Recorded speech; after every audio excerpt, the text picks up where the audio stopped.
Hello, my name is Hakon, and welcome back to my channel and another episode of Creature of Havoc, episode 8, I believe. And the last few episodes, when I say the last few, I mean the last 3 episodes, I've been bumping my head into dead ends galore. There are loads of them here.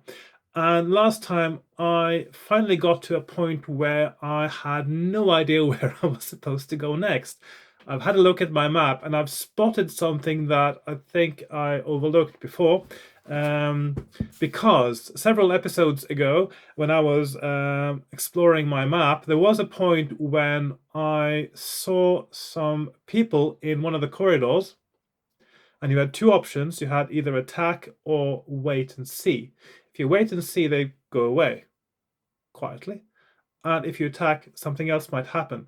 I never tried attacking them, so I don't know if that might be the key to what really needs to happen. So in this episode, I will speed play to that point. I will actually use my character from last time to make it easy now.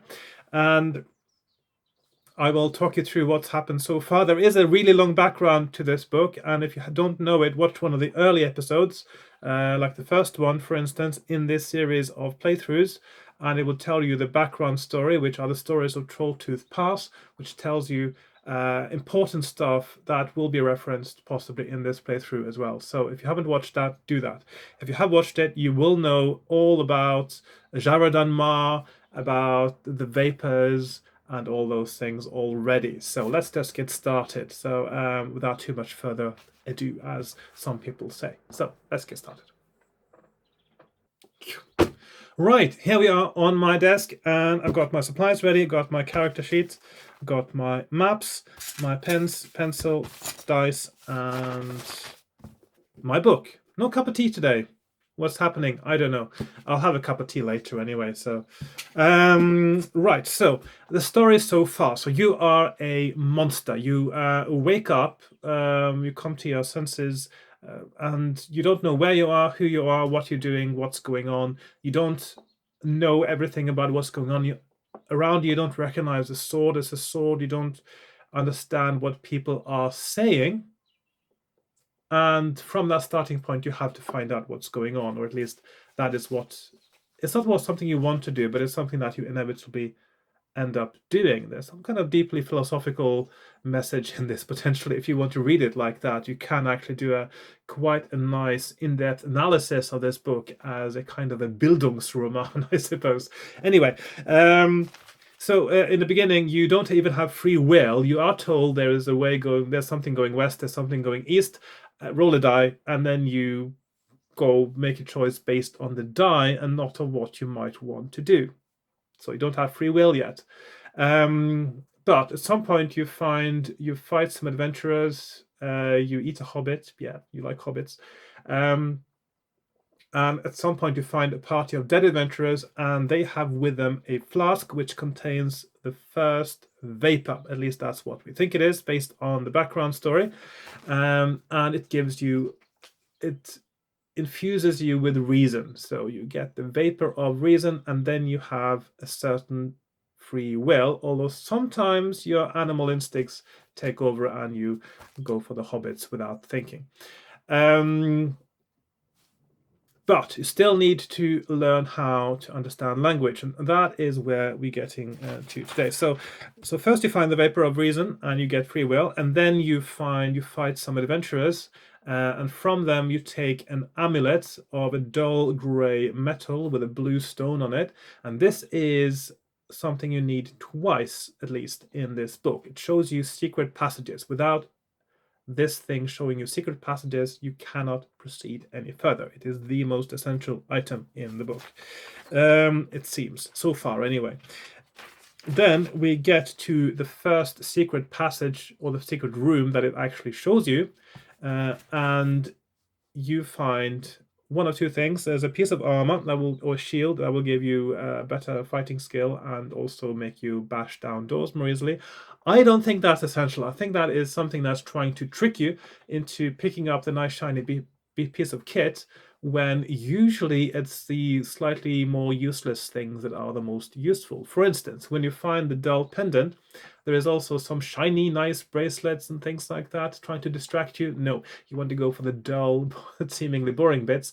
They are the most important ones. So you pick up a spike, or it looks like a kind of a club. And this is an item that I think may become essential later. I'm not entirely sure, but I think and hope it will. And then after that is where I think we'll start our game today. And so we found the club, sort of a glass crystal club, and then we want to go 257. So we want to go. Hang on, let's go to 257 now. I think I'll start from 257 maybe.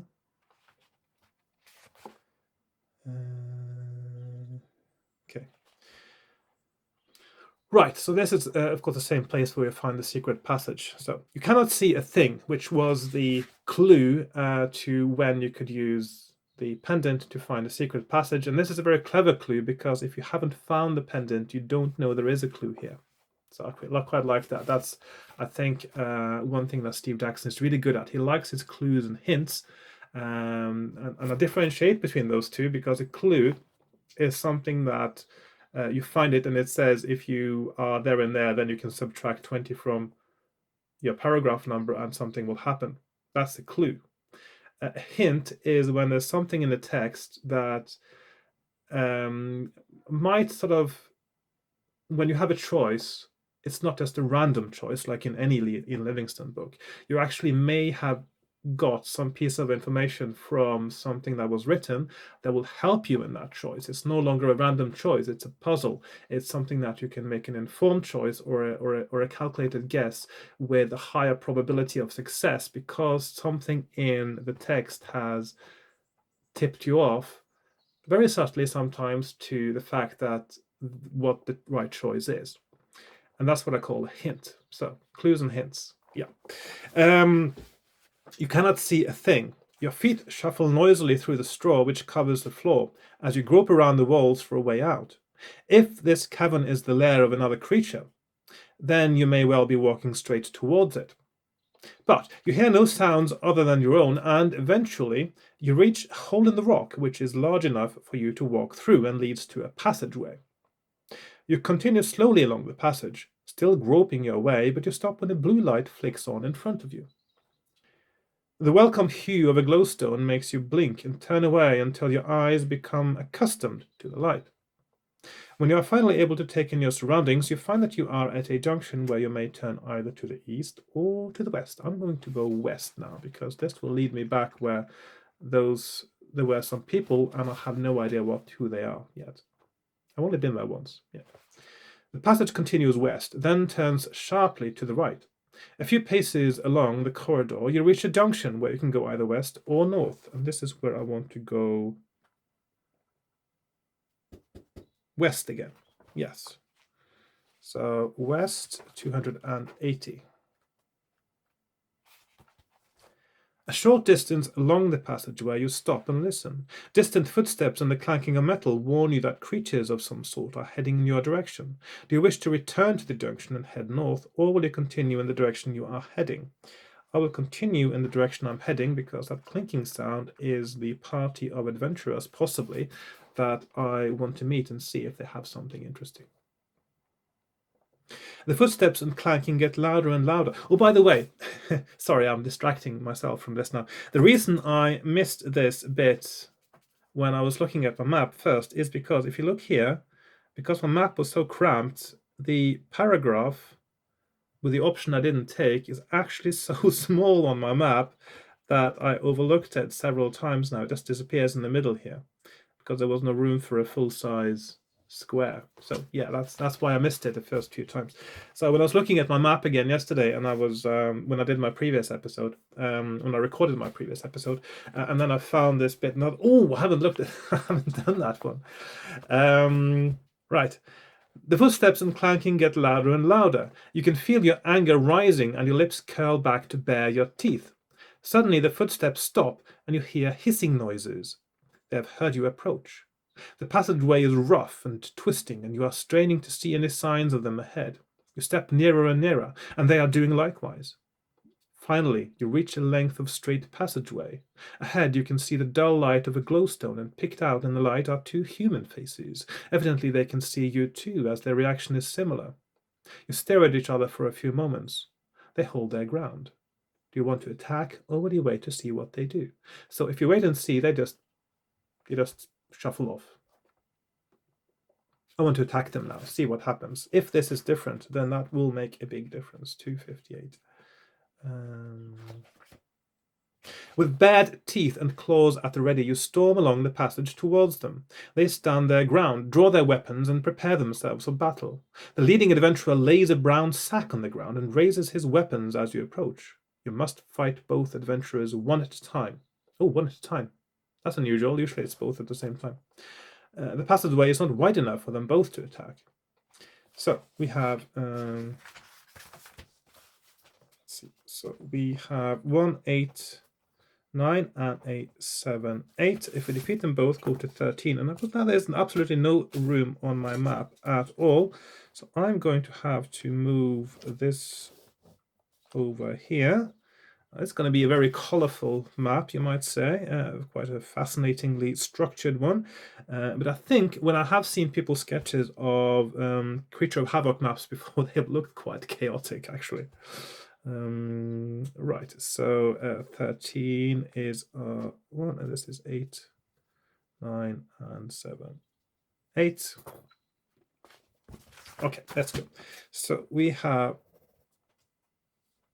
yeah, just can't remember if I lost anything before. I think 11, 23, so I got 11 skill, 23 stamina, and I first got 1, I've got 3 skill point advantage, so he rolls 9, I roll 10, so that's 1 hit, 3, 9, 2 hits, 7, 7, 3 hits, 4, 10, and that's rolling doubles. And as you remember, of course, in this game, when you roll doubles, you instantly kill someone because of your fighting prowess and your sharp claws.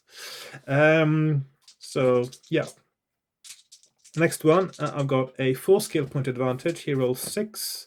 I roll 10 doubles again. He is just instantly dead. And then I defeat them both. I go to paragraph 13. As the last adventurer falls to the ground and silence once more fills the passageway, you pause to rest from the exertion. You squat on your haunches and look at the 2 battered humans in front of you. You may now choose either to feast on the bodies to regain some of your lost strength, search the bodies for anything that might be interesting, or poke through the sack that the first adventurer laid to one side. So I've got several options. I'm a bit curious about the sack, actually. Because I am looking for the vapor of language, and I think, and my theory is that I should have got it before I got to all the dead ends. Is this sack what contains the vapor of tongues? I think it's called, actually, not the vapor of language, but the vapor of tongues. So we got 2, 3. Okay, so it's 2, 2, 3, 2, 2, 3. Eat, and that's too small again. 187. Search, or 147 sack. Okay, so I'm going to have a look at the sack, I think, first of all. I think that's the most important thing here. 147. Oh, there is something here. There is something solid inside the sack. You fumble with the cloth, but cannot seem to find a way inside. Eventually you become frustrated, pick the sack up and shake it. A small wooden casket drops out. As it lands on the ground, the catch flips open. Inside is a flask, and the bump has loosened the stopper. You watch as a green liquid inside bubbles and boils, turning to a green gas which slowly seeps from the neck of the flask and drifts upwards in the air before you. You are mesmerized by the swirling mists which gradually become recognizable as a face. It is thin, with angular features, and is decidedly human. Eventually its eyes open and stare into yours, and I'm not going to do the gibberish reading because it's so hard to do. Oh, the last part of the gibberish It says, may you use your gift wisely. I actually understood the last few words. Having said these words, the green gas swirls once more and the face disappears, as if sucked by force. It disappears once more into the flask. Once it is inside the flask and the casket begin to fade. Moments later they have disappeared, and that's 3 usages of the word disappear in just 3 lines. And that's too much, by the way. But your unintentional encounter with the vapor of tongues has been fortunate.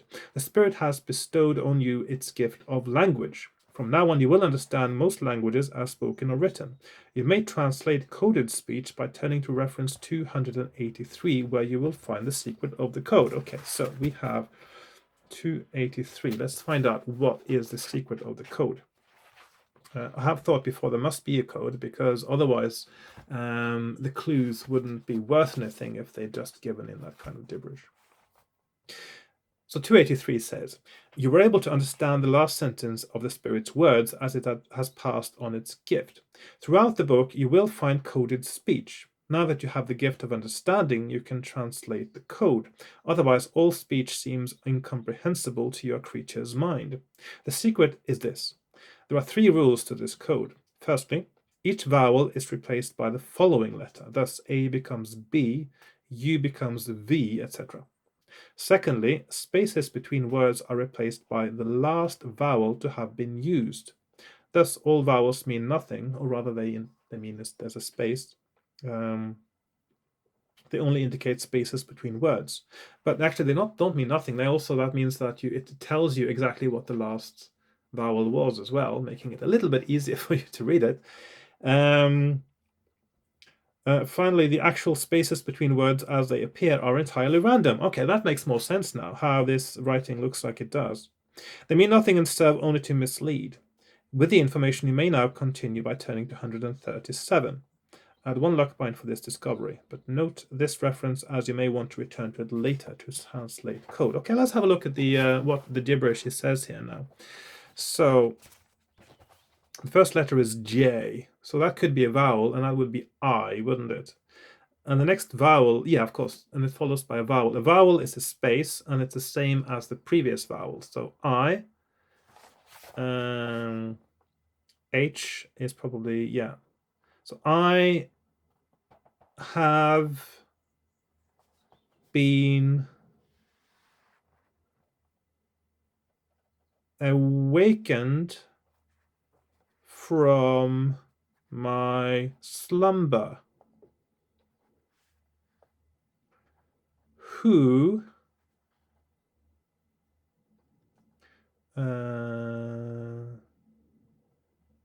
calls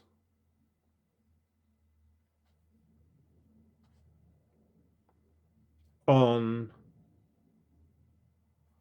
the vapor of tongues?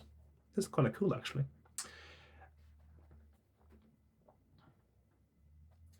The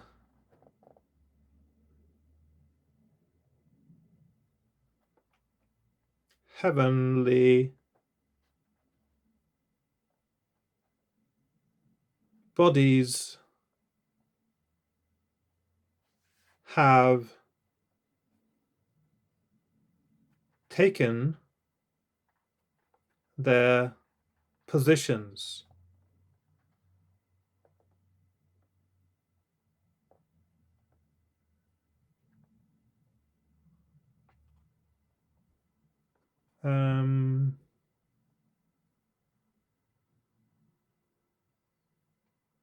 Oh,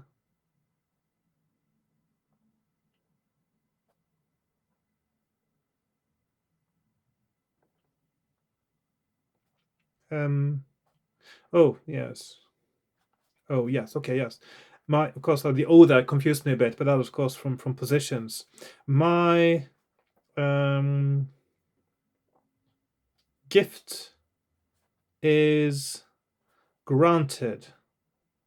Of course, he can only grant his gift once, because that's what the vapors do.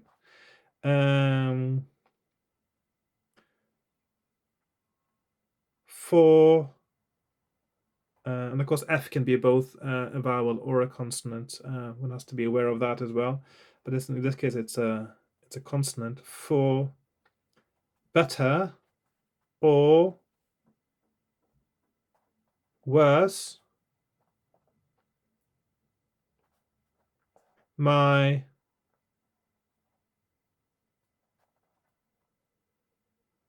release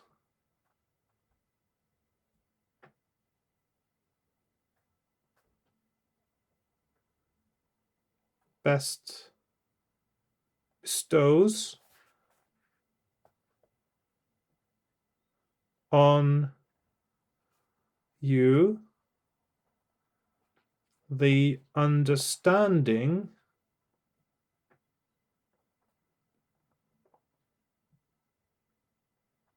you desire. May you use your gift wisely. Okay, it takes a while to read this, but yeah. Okay, so now I know how to read this code. I should also have a look at the piece of leather I found in the beginning, which has something on it, which should be a clue. So I'm sorry if this is going to take a little bit of time for me to decipher, but it is quite slow going to start with now. So let's look at this one. This is the, I wasn't at 147. So,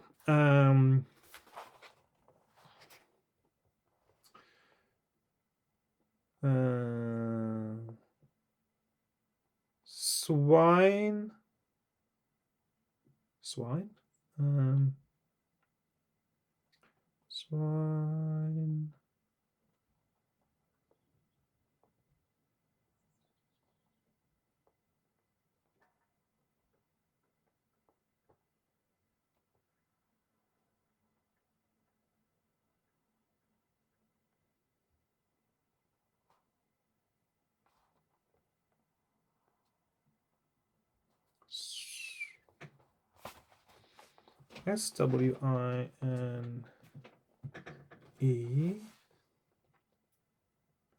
Swinebeard. Swinebeard could be a name. Swinebeard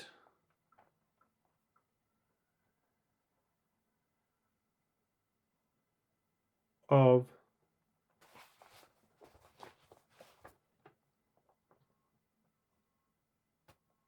your. Swinebeard of your. Okay, maybe I should just write this down so I don't forget later. So we got 337.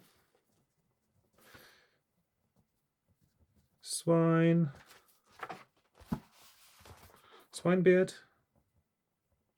It's a strange word. That can't be right. Maybe it's a typo. Anyway, swinebeard of your. I'm sure that's quite easy to make typos when you when you write like this. Swinebeard of your, and it's Y U. You have been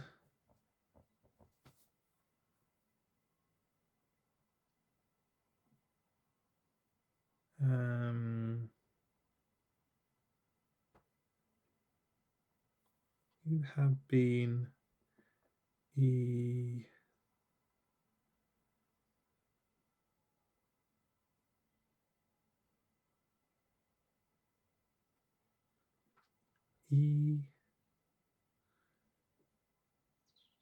found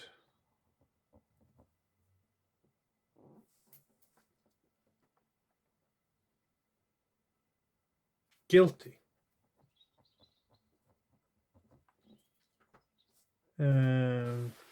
Guilty of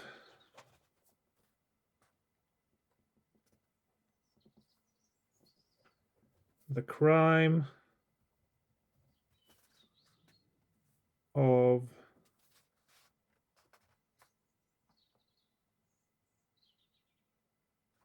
willful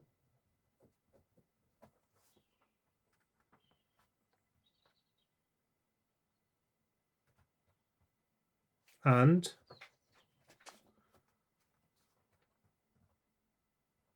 malicious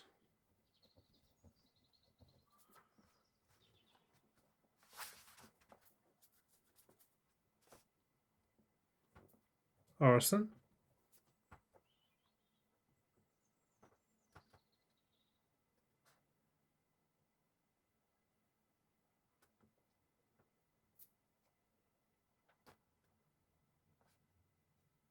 A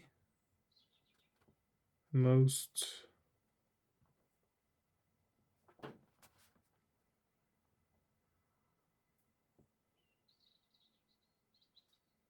serious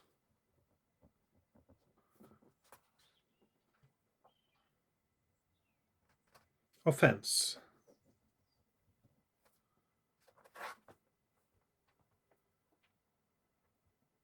in the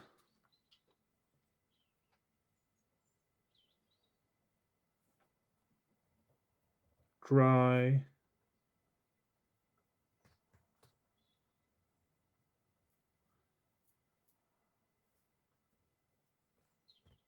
because for the purposes of the code, Y is always considered a consonant and not a vowel, even though most of the time it's technically a vowel. Dry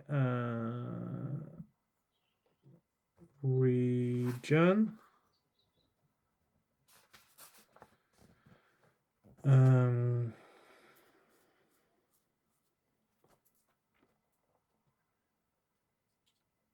Where are we? Dry regions of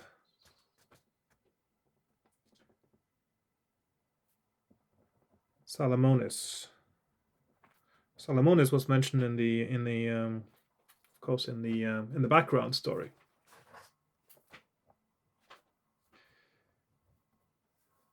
As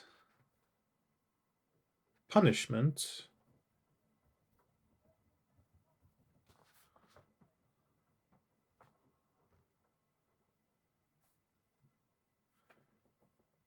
you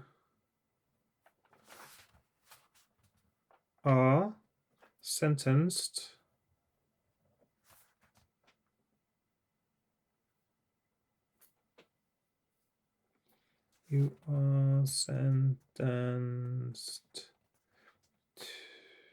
to undertake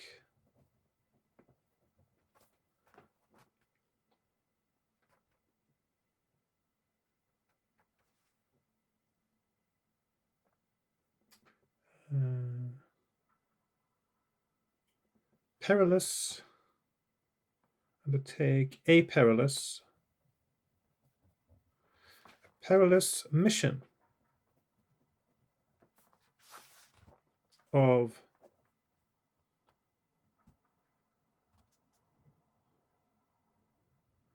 recovery.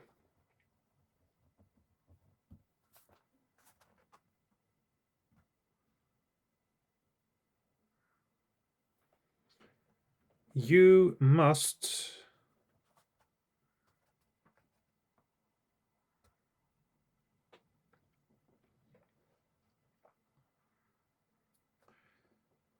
travel northwards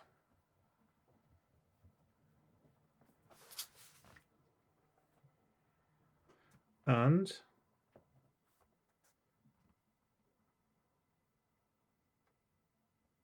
enter the underground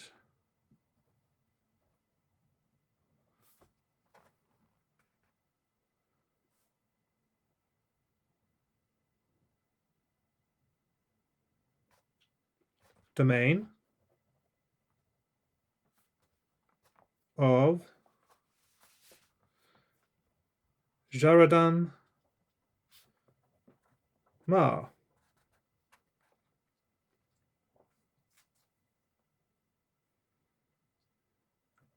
The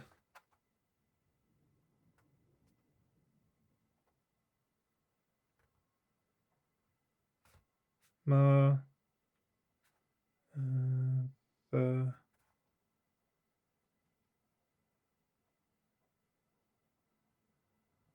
there's something strange there. Showered on Ma, and then it says THE. There. Ah, yes, there. There to seek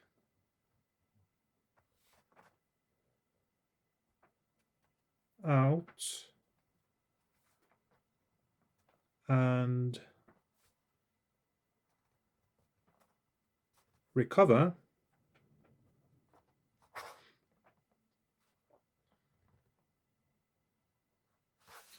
flasks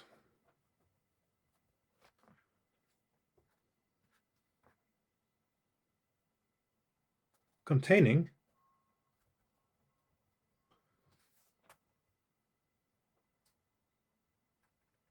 swirling vapors. And then it says in italics here,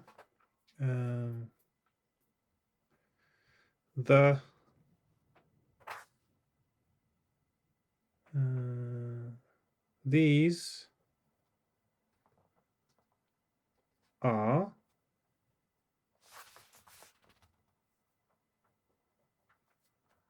the vapors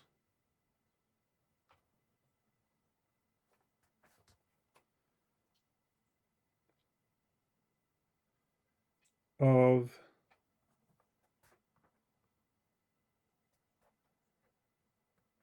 Stittle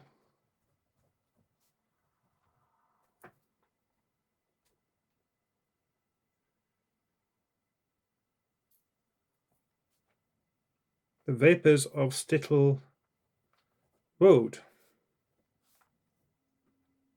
which of course is the elf, what the elf domain is known as, of course.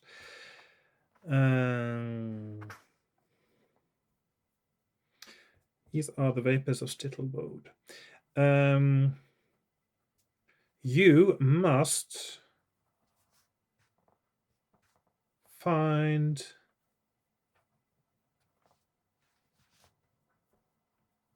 the 3 flasks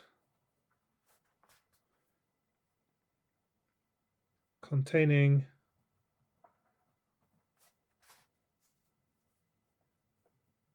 the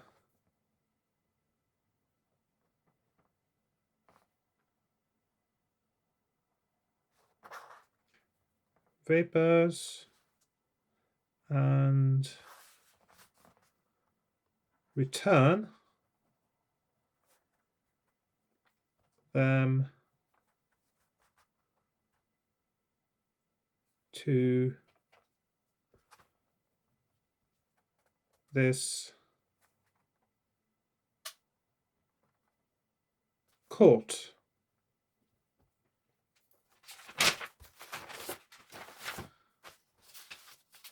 Then it says in capital letters, on no account must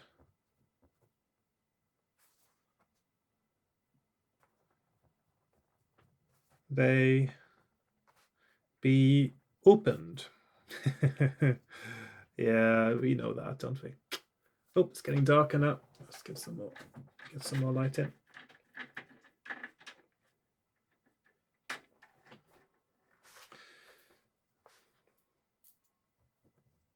This is the sentence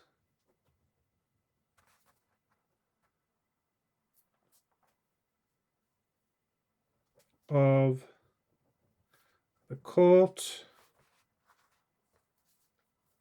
and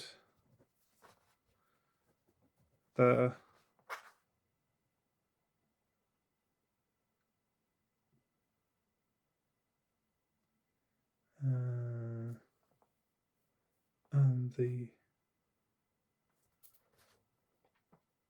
T.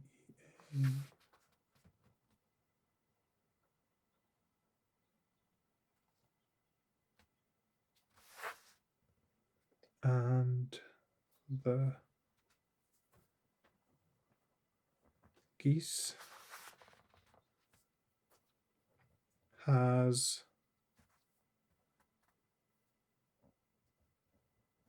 been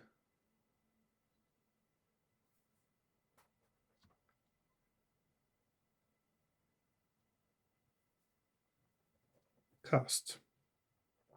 The geese has been cast? I'm not familiar with that term. Anyway, I know there's the word geese, but anyway. This is your punishment.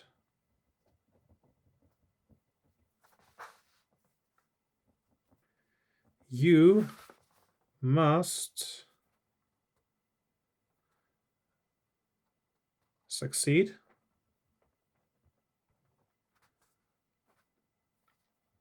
in your mission or die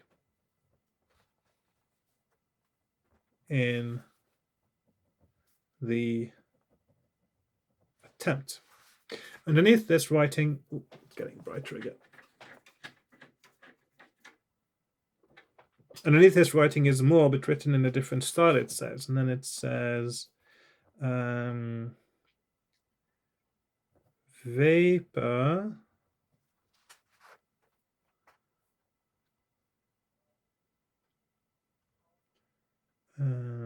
of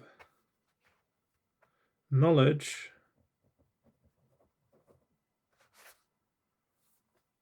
slash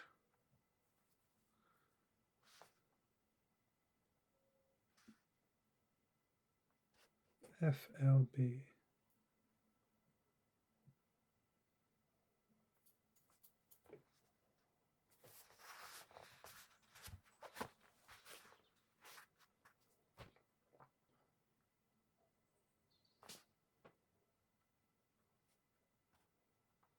ELA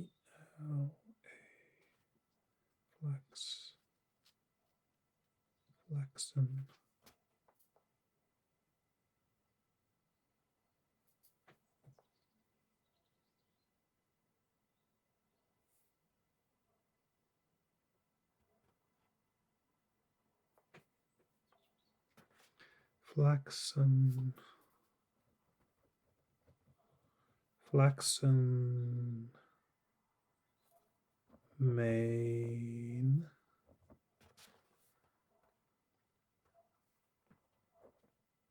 of Silverton.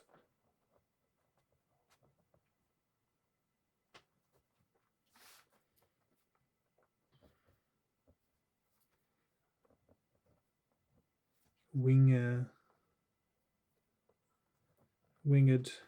helmet.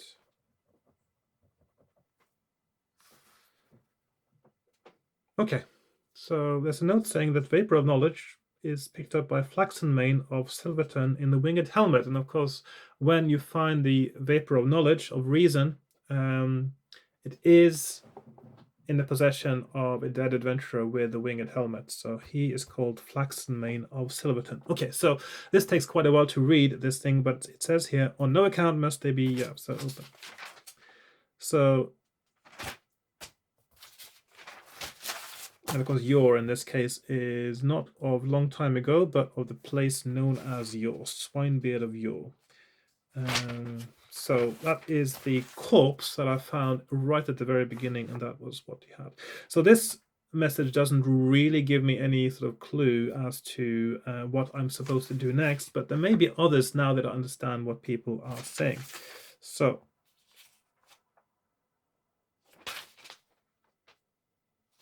yeah, that's something else. So next time I come across writing, I'm sorry, but this will have to take a little bit of time, and you just have to skip ahead if you find it a little bit tedious to watch me translate live, as it were, in real time. But yeah. So now I was at 147. Of course, now things are going to be a little bit different because there are other texts for me to read, and now I know how to do it. So that's quite cool. Okay, 147. And what am I? Where am I going next? 283 said go to 137. Okay, so 137 is my next port of call. 137. Bewildered by your experience, you wander off north along a main passageway. You soon reach a junction where you must decide whether to continue north or turn east. And that is surely one I've seen before. Yes, it is. And of course, now I have to move my, I'll just use the red for this, back where I came from now. Over here.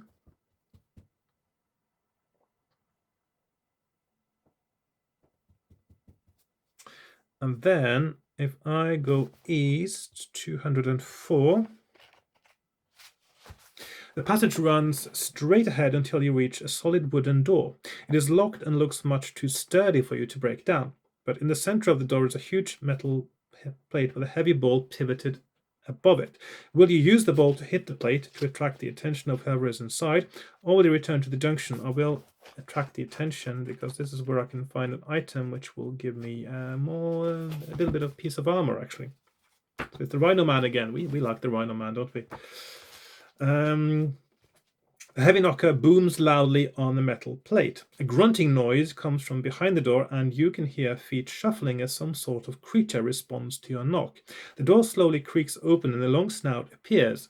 Small pig-like eyes peer out at you from behind the single tusk, which stands in the middle of the Rhino Man's face. The door opens wider and you can see the creature's stout, heavily armed torso and legs. It speaks to you. Let's see. Come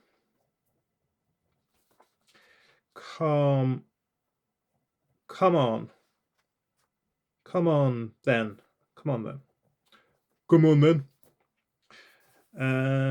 Let's see. What business have you here?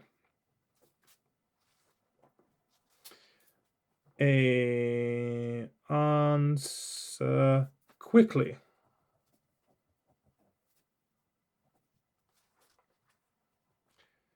Right. And then it says, if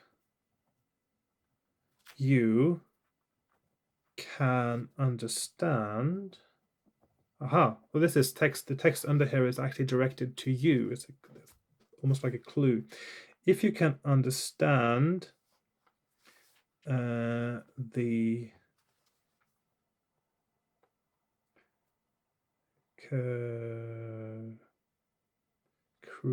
creature,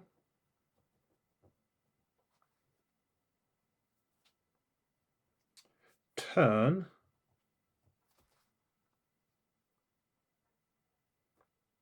immediately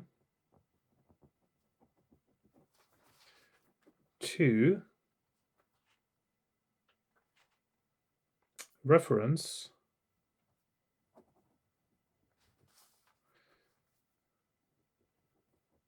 62. Huh. Okay, that's quite cool, actually. That is really cool. Okay, so I'm going to 62. So 435, and we actually have secret reference 62. It's like a whole new book now. Okay. The creature is somewhat taken aback when you show that you understand his words. Although you are of similar sizes, you certainly look the more powerful of the two, and it is probably for this reason that the Rhino Man invites you into his guard room. Are you also one of Ma's creatures? He growls when you look When you look puzzled, he snorts. If you don't know, then you must be looking for either the Yellowstone mines or the testing grounds in Knot Oak Wood. Looking at the size of you, I'd reckon the testing grounds were more likely. Daramoose will know. He knows everything that happens in these parts. He'll set you right. But don't cross him. Okay, so I'm looking for someone called Daramoose. Let's see, I'll just back to my Daramoose. He'll set you right, but don't cross him. Even one of your size cannot hope to tangle with such a foul-tempered, lifeless one. And if you make it to the testing grounds, oblige me by finding... what was this symbol? They don't have names in the testing grounds, except for that foul-breathed weapon master, Thugrough. Legionnaire 29, I think. A rhino man like me, if he's still alive. Okay, so Thugrough... Legionnaire 29. You ought to know this. Gat O'Hooley has escaped with a ring to the Forest of Spiders. Gat O'Hooley. Let's make a note of these names because it's... I'll just put paragraph 62 now so I can reference back in case there's something essential. But of course you cannot speak, can you? Here, I'll write it down for you. He hands you the message. If you come across Legionnaire 29 later in the adventure, you may pass on the message by adding his number to the reference. Ah, yes. So it's a plus 29. Getting darker again. Getting darker.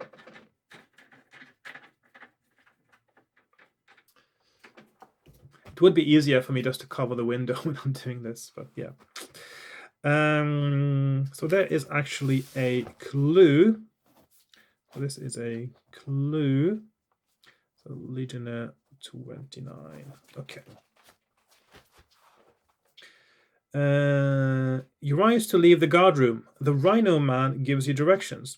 Leave through the north door here. When you arrive at the T-junction, turn right and follow the passage. You take his advice. Turn to 298. Okay.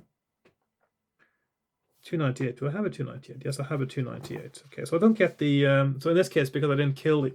Oh, this light. Because I didn't kill the Rhino Man, I don't get his plate, but this is probably going to be an essential encounter, and that message is going to be essential for solving the game. So this one leads me to 298.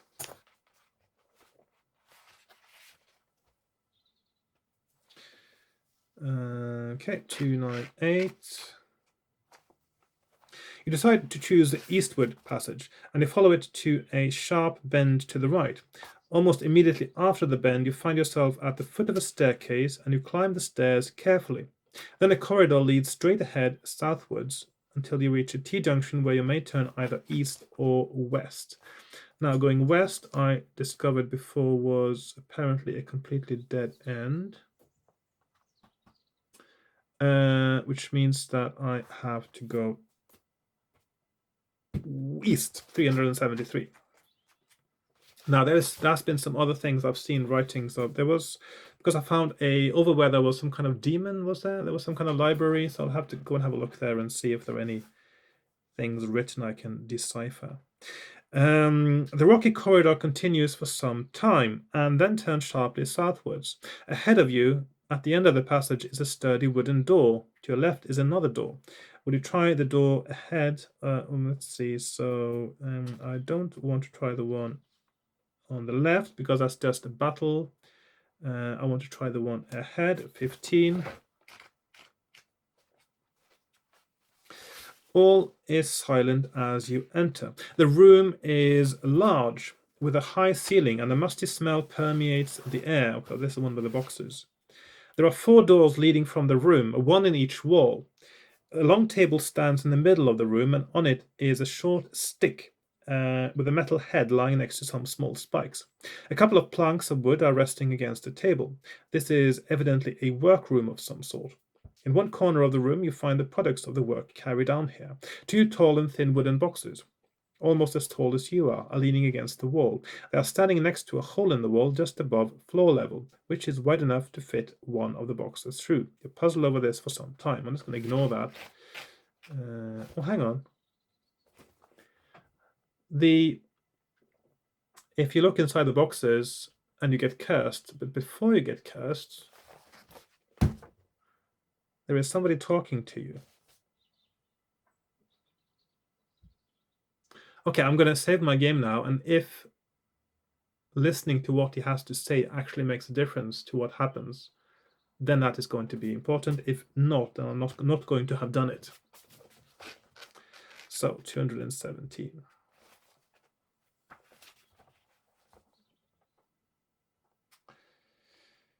Right, you step over to the two boxes and shake one of them. Something soft and heavy bumps about inside. This arouses your curiosity and you search for a means of opening the box, but none is apparent. In your frustration, you tip the box over and it crashes to the ground. Your attention focuses on the wider end as the splitting sound from within the box gets louder. Suddenly, a crack appears in the wood, then another. Finally, the front of the box smashes apart and your eyes widen as they catch sight of the hideous thing with it. Hang on, there was, before this guy up here was talking too, wasn't he? It's just, anything that's being said in the gibberish now could be a clue. So that's the thing, isn't it? Okay, in that case, I'm going to just check out this one first, and then I'll go back to the previous room because there may be a clue there as well. I don't know what the clues are now because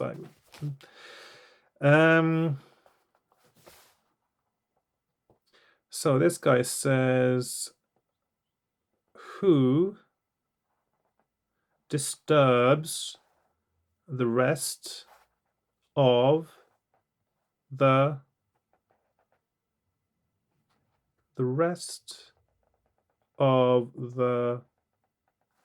curse, witches. Rest of the curse.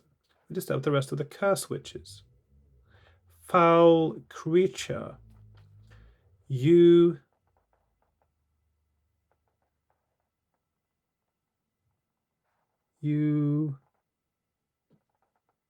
dabble with what you don't understand.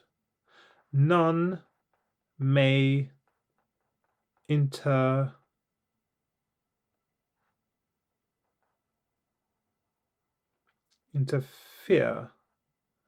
with our peace.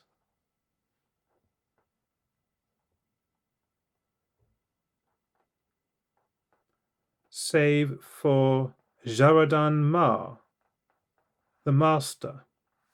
You must be taught to respect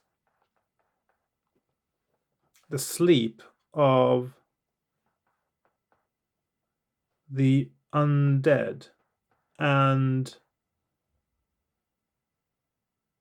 you must be made to feel the wrath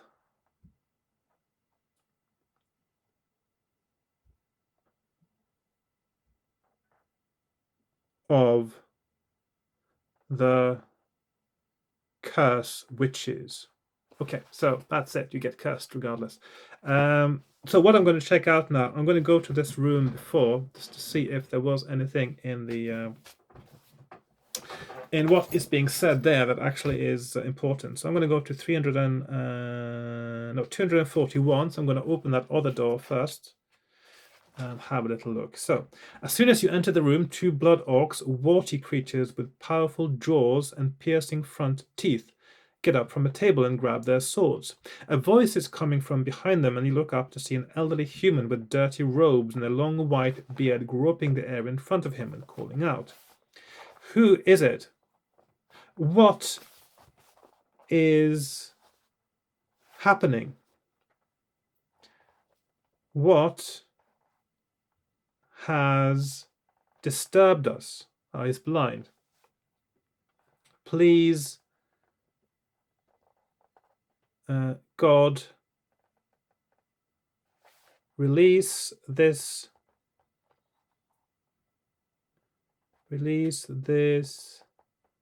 black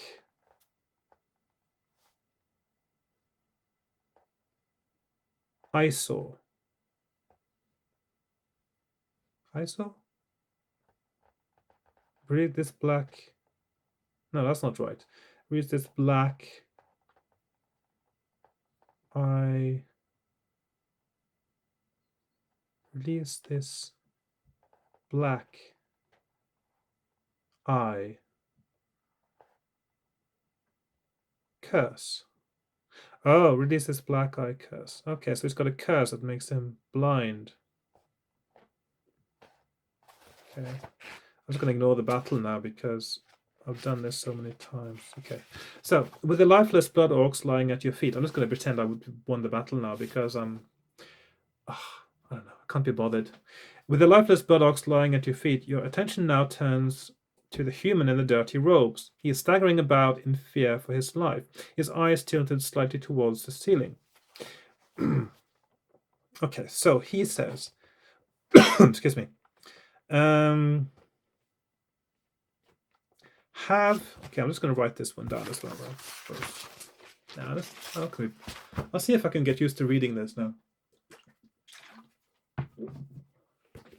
Okay. Have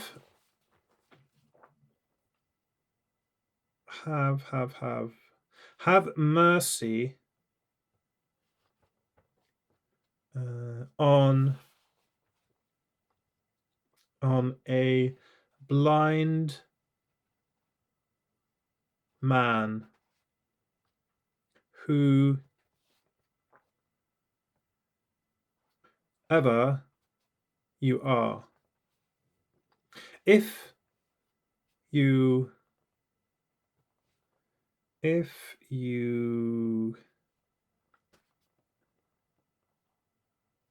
are friend, if you are friend, then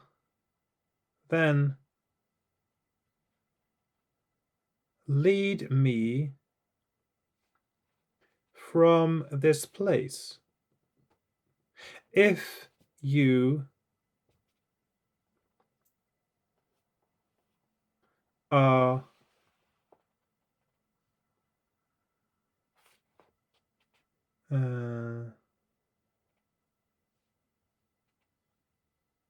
if you are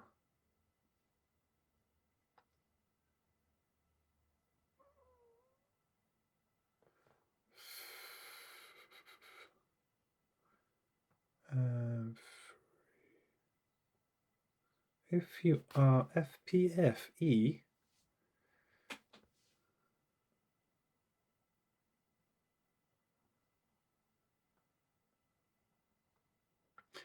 if you are foe, then leave me be. Okay.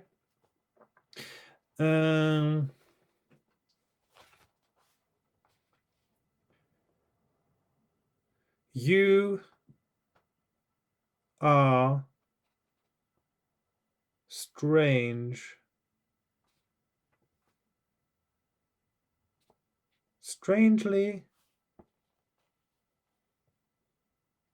silent.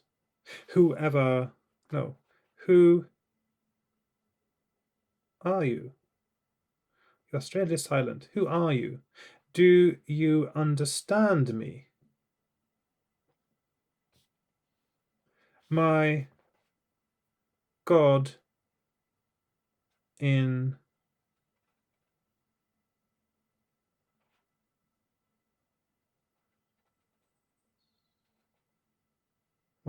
intrude.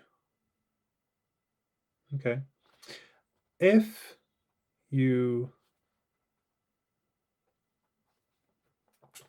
your plan is to do away with me, then do it quickly. Otherwise, be of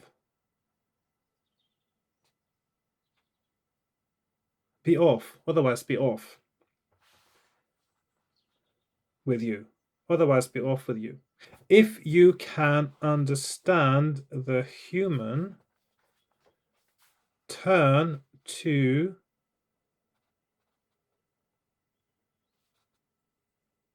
reference 200. Aha! So here we have again another paragraph. Let's read the rest of it as well. Turn to paragraph 200, it says.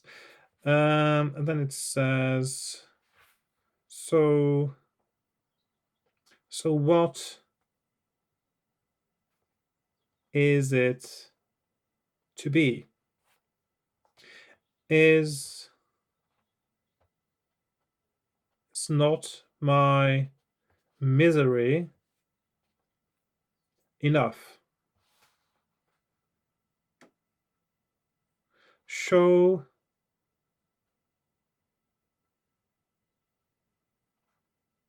charity.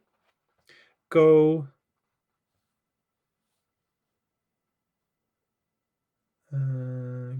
no. Give me gold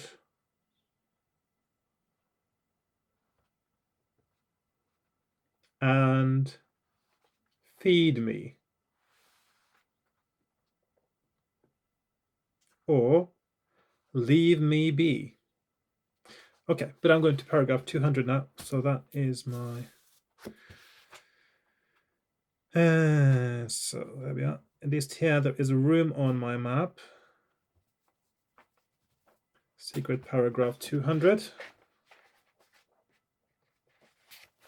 The old man offers to help if you will lead him out of the dungeon. My name, if you wish to know it, is Hannikus.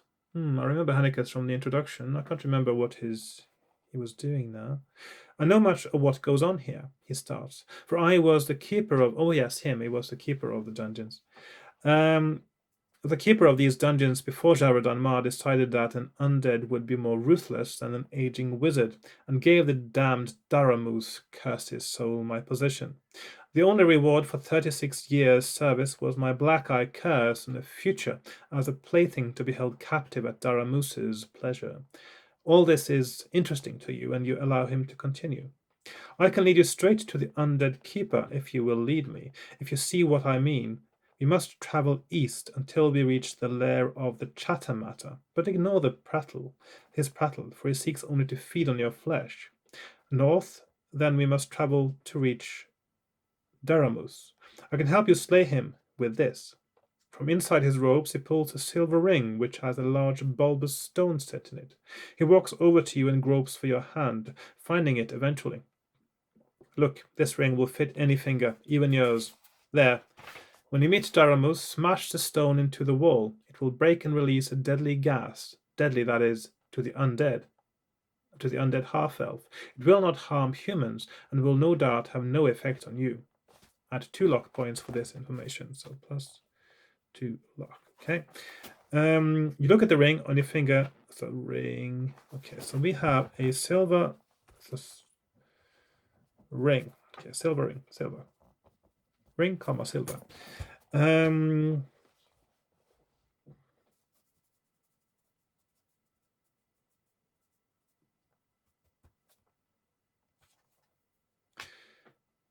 human is asking for it back. Will you give it to him? If so, turn to 159. If not, turn to 360. Well, I sort of get the idea that he is not going to come with me on this journey, is he?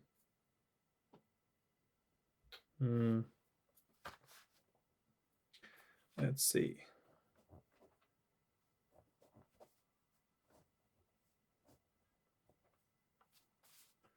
159. Give back 360. Keep. I'm just going to see what happens if I give it back, but I don't know. Does that mean I lose the ring, or do I keep the ring?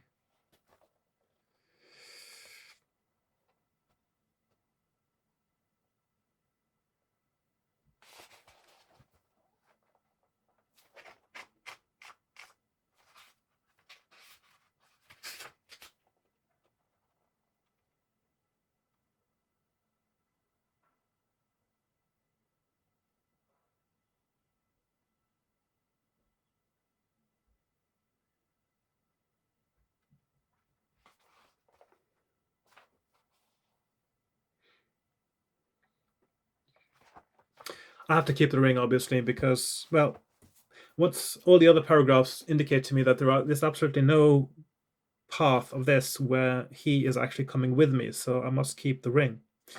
So I go to 360, and it says, you have no wish to give the ring back to the blind wizard. It may prove very useful to you in the future, and apart from that, you think it looks splendid on your finger, which is the most important thing after all.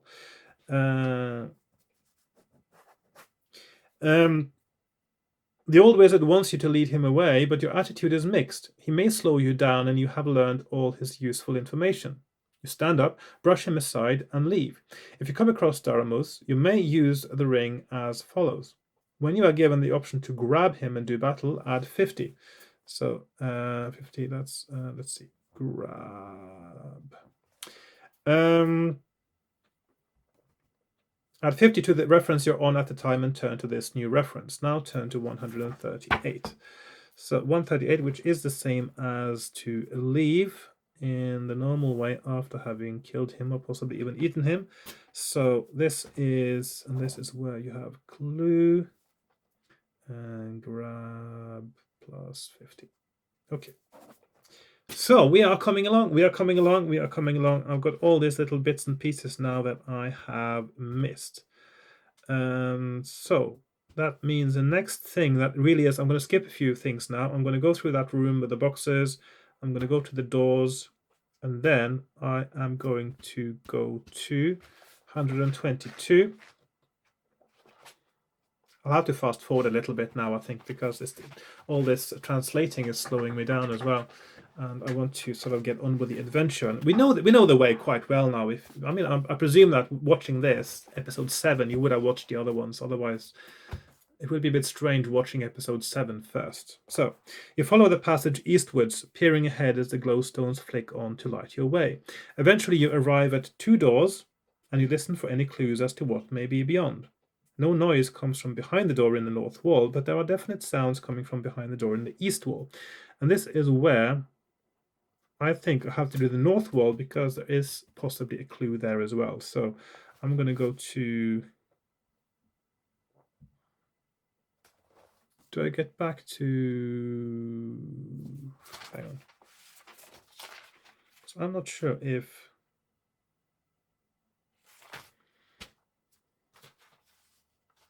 Yeah, because I think there's this library there with scrolls and stuff. I want to check that out anyway. I'm saving my game, of course, as usual, if I always have the option of going back if something bad happens. So I'm going to start with the north wall, 154.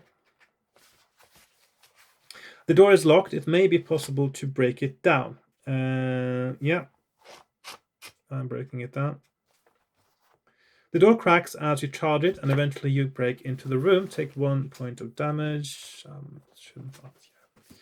The room inside has no occupants. Instead, a single desk is surrounded on 3 sides by racks of parchments, each rolled up neatly and tied with string. A door in the east wall is half hidden behind the untidy racks.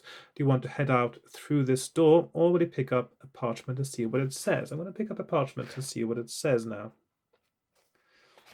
The rolls of parchment are meaningless to you, even to me. You step up to the desk and grab one which is open, but as you touch it,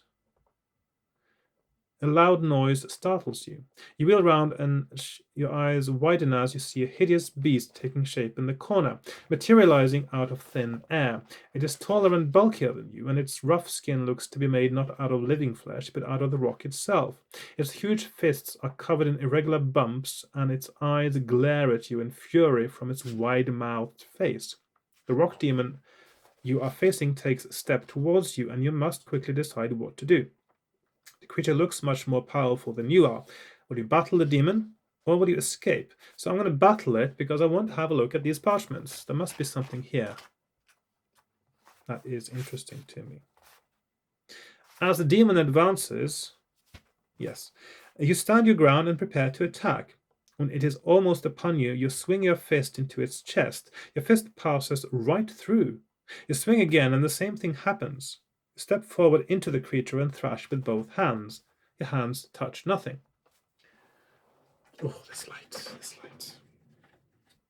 As this happens, the huge shape of the rock demon fades. You lift your foot to reveal a dead mouse upon which the illusion spell had been cast. You're still unsure of what has happened, but the danger has now passed, and you may either return your attention to the parchment, turn to 192,